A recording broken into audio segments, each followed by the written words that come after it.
Hi, this is Pete Madsen for Acoustic Guitar, and I'm here to talk about my lesson dealing with Robert Johnson in open G tuning. Some think of him as the man who sold his soul to the devil at the crossroads. But for AG readers, we think of him as a highly influential guitarist who played some remarkable pre-war blues. What we're going to deal with today is talk about specifically open tuning, open G tuning, and how Robert Johnson would play certain kinds of things in that tuning. He actually would play closer to open A tuning, which would be pitched up from standard tuning. But since we don't want to do any damage to our guitars, we're going to tune down to open G. Just remember that the relationship of the strings in open A and open G is the same. So what I have my guitar tuned to is an open G tuning. The notes are D, G, D, G, B, and D. So you would take your sixth string, if you're in standard tuning right now, tune down a whole step to D. The fifth string, you would tune down a whole step from A to G. The fourth, third, and second strings stay the same as they are in standard tuning. And then the first string gets tuned down to D. So I want to start off with a little compare and contrast. To play a shuffle in open G tuning is actually quite simple, even simpler than it is in standard tuning. I'll play a little bit of it and describe what I'm doing.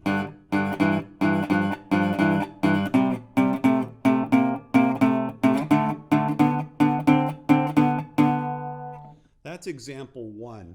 And all I'm doing is playing two strings, the fourth and fifth string, and walking up the fourth string. For the G chord, I'm going from D to E and then to F.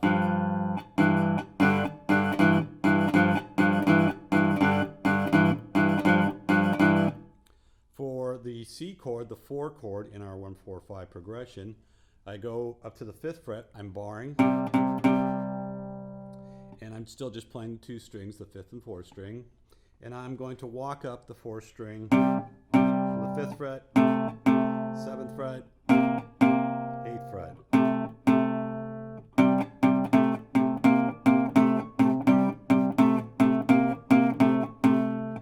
And then for the 5 chord, I'm going to do the same thing, but 2 frets up from where I just was.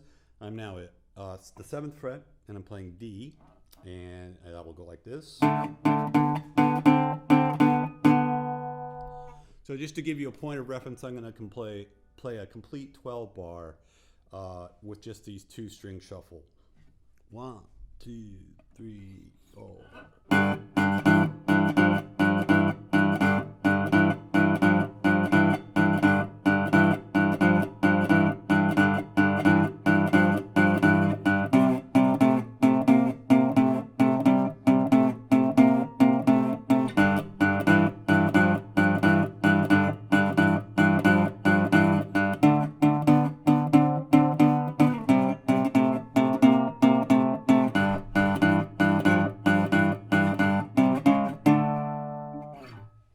So that's your standard 12 bar shuffle using just these 2 strings. We're going to take a look at how Robert Johnson might treat this. Sometimes he would actually play that kind of shuffle pattern, although as I recall, he did it more in standard tuning than he did in the open tunings. But for instance, example 2, let's take a look at what he might do with the 1 chord, the G chord. 1, 2, 3, 4.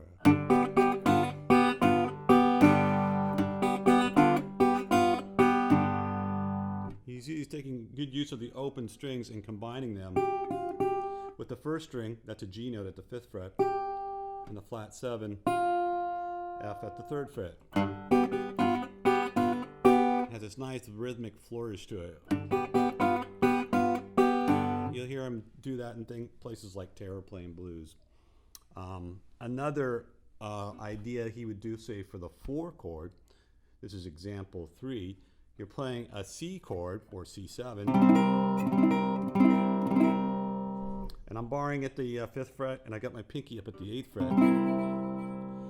And he might play something like this. 1, 2, 3, 4.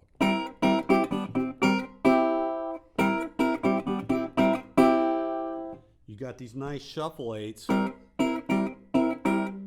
combined with a little triplet. Notice I'm still barring at the 5th fret, but I lift my finger on and off. That's our triplet. Again, a nice rhythmic flourish. Here's another example of something he would do over the 1 chord, the G chord. And this is also an example that's typical of something from Terraplane Blues. 1, 2, 3, 4.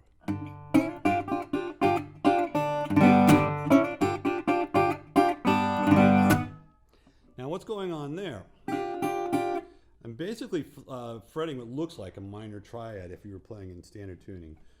First finger's on the 5th fret of the 1st string, middle finger on the 2nd string 6th fret, and 3rd finger on the 7th fret of the 3rd string.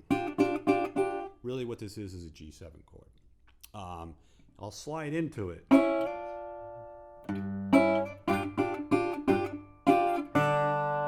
Play open strings, and then here's a little trick that Robert Johnson would do. Kind of raking through the strings. I'm taking I have a thumb pick on, and I drag it through the strings, and right at the end of that, I'm at the 2nd string, I pluck up, and then it hit the strings again, so it creates this kind of thud. So if I put that together, 1, 2, 3, 4.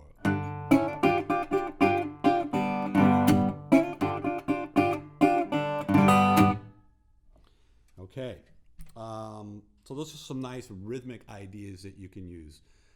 Since we're in open tuning, it's a good opportunity to do some slide. Robert Johnson, when he played slide, was pretty sparse with it. He really used it more to accent certain things. Wasn't like a modern player, someone like Sonny Landreth or Roy Rogers, who just went crazy with the slide. It was a little more sparse. So here's a typical slide line in a song, something like Walking Blues.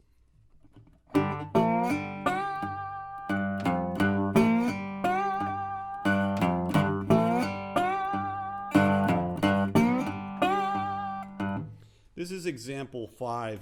I should probably point out a couple of things about slide playing, although I'll go into more depth in another lesson coming up in AG about how to get a good sound out of the slide. You notice I'm using the slide on my pinky. People can choose whatever finger they want for their slide. I like it on the pinky because then I can make chords with the other 3 fingers. When you're playing slide, you want to direct the slide to the back of the fret, right over the fret wire. In this Walking Blues lick, I'm targeting that 5th fret, which is, we said before, is G. So I want to get right over the fret wire to get the right intonation.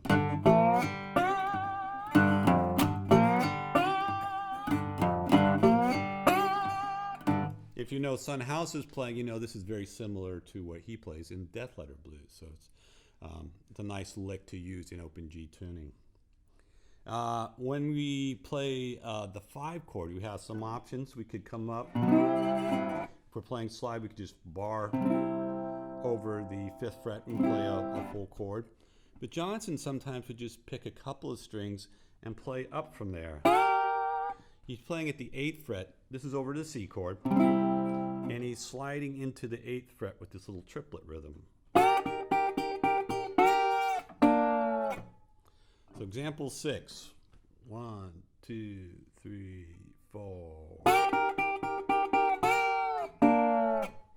And I'm using coming back down to the 3rd fret on the 2nd and 3rd strings and sliding backwards. Do that one more time. 1, 2, 3, 4.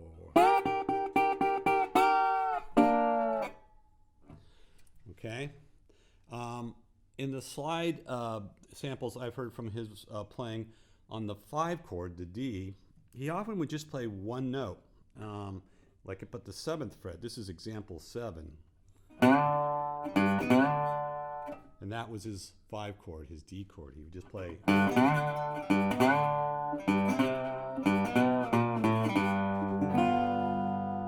So let me play that example 7 again. 1, 2, 3, 4. Okay. The 12th fret, right place for playing a lot of slide lines. You can kind of live at the 12th fret, a lot of people do. But this is a great place to play, especially over the 1 chord, the G chord. So in example 8, here's a nice little triplet rhythm. 1, 2, 3, 4. So what Johnson would do is he'd do something like there, you know, do up at the 12th fret, which is not uncommon for a lot of players. But one thing he'd do is he would then play like a fretted note to sort of punctuate that little slide line. So that gives a nice separation between the slide and the rhythm of the piece. Here's another little slide punctuation line, similar to something he would play like in Come On In My Kitchen. This is example 9. 1, 2, 3, 4, 1.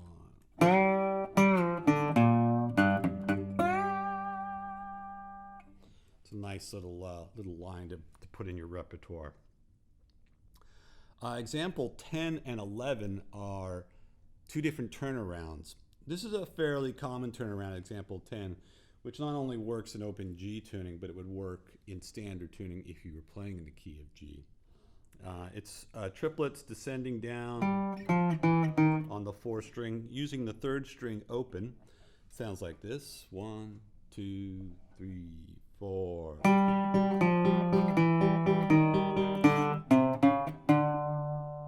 Come back up on the 5th string and land on my D note there.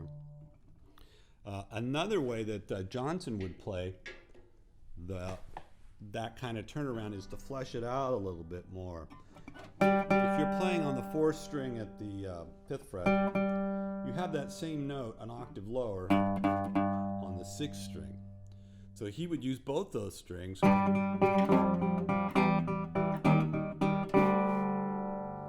in example 11, here's the turnaround. 1, 2, 3, 4.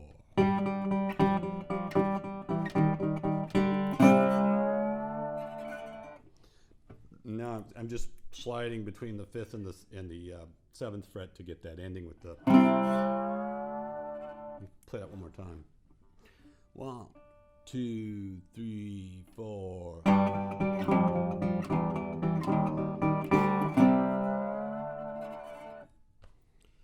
Okay, so we got a combination of rhythmic ideas, slide ideas. What I'd like to do is, rather than play a Robert Johnson tune, is take these Robert Johnson isms and put them into a 12-bar blues. I'm going to do 2 choruses, and I'll play through them, play the whole thing, and then break it down and talk about each one of the 12 bars. The RJ Way. 1, 2, 3, 4.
Let me break that down. So what I'm doing in the first 4 bars, this is the RJ Way, and I start off with the typical shuffle. And and then I'll go into more of a Robert Johnson thing. Back to typical shuffle. And then this is my own little thing. It's basically using the same kind of shuffle thing where you're going 5th, 6th, 7th. I'm adding in some higher strings here. Okay. When we go to the 4 chord, the C chord, I bring in that Robert Johnson and adding in. So that's a nice little combination of the C chord here and a little slide line there.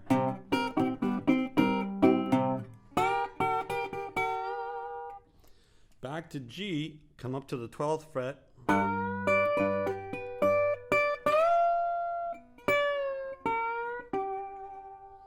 And then here's our single note line for the 5 chord, the D. Over the C chord, I'm going to play a little line like this. Here's another turnaround. Oops, let's start again.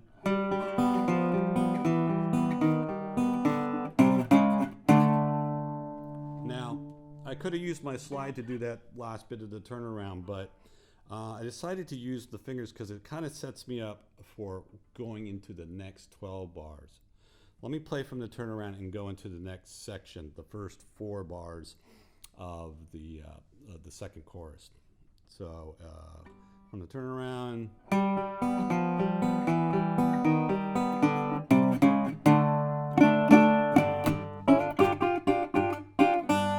So I'm using now that sort of Terraplane blues idea.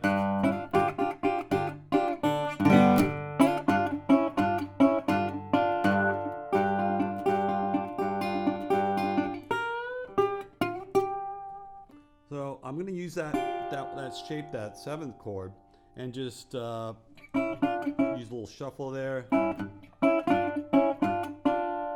Then sort of a backwards banjo roll.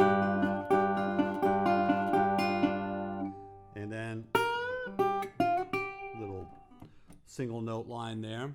We go to our 4 chord.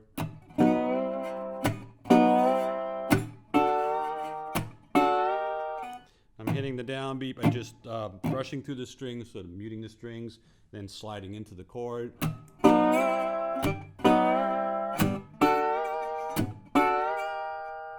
Back over the 1 chord, we have the G. Stuff like Come On In My Kitchen, Johnson would do those little nice little lines that would be come up just short of the 12th fret and sound very evocative, kind of melancholic.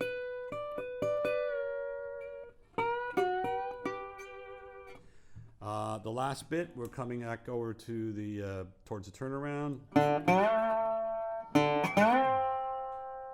I'm going to use a 7th chord shape here for the C chord, something I would use in standard tuning, and descend back down to the C chord at the 5th fret. And then finally,